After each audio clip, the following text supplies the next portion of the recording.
রুদ্ধশ্বাস ম্যাচে সিএসকে কে হারিয়ে RCB play অফসে জায়গা করে নিল।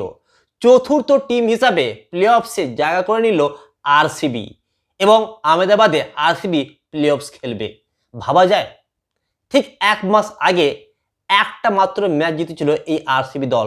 তারপর পুরো একটা মাস একটাও ম্যাচ জিততে পারেনি আরসিবি, কিন্তু পর পর 6টি ম্যাচ জিতে আরসিবি প্লে অফসে জায়গা করে নিল। কেউ ভাবতেই পারেনি যে আরসিবি কোয়ালিফাই করতে পারবে, কেউ চিন্তাও করতে পারেনি, কিন্তু যেটা সম্ভব নয় সেটাই করে দেখালো আরসিবির দল। ভাবা যায়, যে দলটা এক মাস আগে পয়েন্টস টেবিলে 10 নম্বরে ছিল, সেই দলটা এখন প্লে অফসে জায়গা করে নিল। প্রথমে টসে হেরে যায় আরসিবি। সকলের তখন মাথায় হাত, কি হবে এবার আরসিবির সঙ্গে, আবারও হারবে হয়তো আরসিবির দল। টসে হেরে প্রথমে ব্যাটিং করতে বাধ্য হয় আরসিবি এবং ব্যাটিং করে তারা 218 রান করে 5 উইকেট হারিয়ে।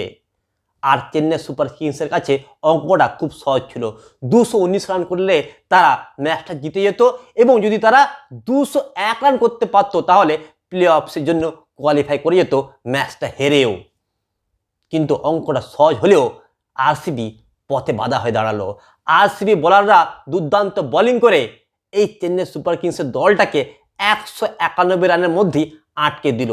191 রান করলো, 7 উইকেট হারিয়ে চেন্নাই সুপার কিংস এবং 27 রানে সিএসকে কে আরসিবি পরাজিত করলো।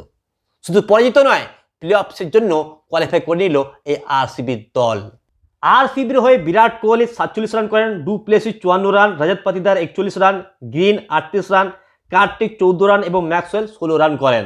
অন্যদিকে সিএসকের হয়ে Rachin Ravindra 61 run, Ajinkya Rahane 33 run, Ravindra Jadeja 42 run এবং মহেন্দ্র সিং ধোনি 13 বলে 25 রান করেন এবং অবশেষে চেন্নাই সুপার কিংস এই ম্যাচটা হেরে যায়। চেন্নাই সুপার কিংসকে কোয়ালিফাই করতে গেলে 201 রান করতে হতো এবং সেই কোয়ালিফাই করার জন্য শেষ ওভারে 17 রানের প্রয়োজন ছিল। ব্যাটিং করছিলেন মহেন্দ্র সিং ধোনি, বোলিং করতে আসেন ইয়েস দয়াল। ইয়েস দয়ালের প্রথম বলেই লম্বা 6 মারেন মহেন্দ্র সিং ধোনি। তখন সকলেই ভাবছিল এই ইয়েস দয়াল অবশ্যই এই ম্যাচটা হারিয়ে দিবে।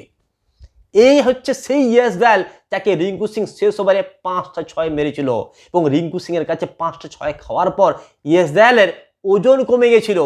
7 দিন ধরে তিনি কিছু খেতে পারেননি, জনসংযোগ থেকে নিজেকে বিচ্ছিন্ন করে দিয়েছিলেন, তার মাথা খারাপ হয়েছিল।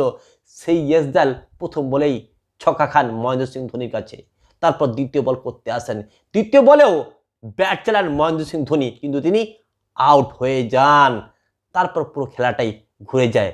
ব্যাটিং করতে আসেন শার্দুল ঠাকুর, একদিকে শার্দুল ঠাকুর, অন্যদিকে রবীন্দ্র জাদেজা।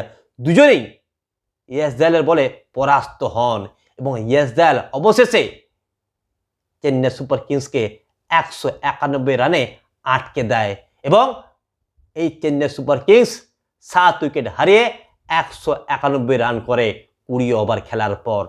এই ম্যাচটা আরসিবি জিতে যায় এবং যেটা কেউ ভাবতেই পারেনি সেটাই করে দেখালো এই ইয়েস দয়াল এবং আরসিবি কোয়ালিফাই করলো প্লে অফসের জন্য। বন্ধুরা, আরসিবি খেলা আপনাদের কেমন লাগলো অবশ্যই আপনারা কমেন্ট বক্সে লিখে জানাবেন।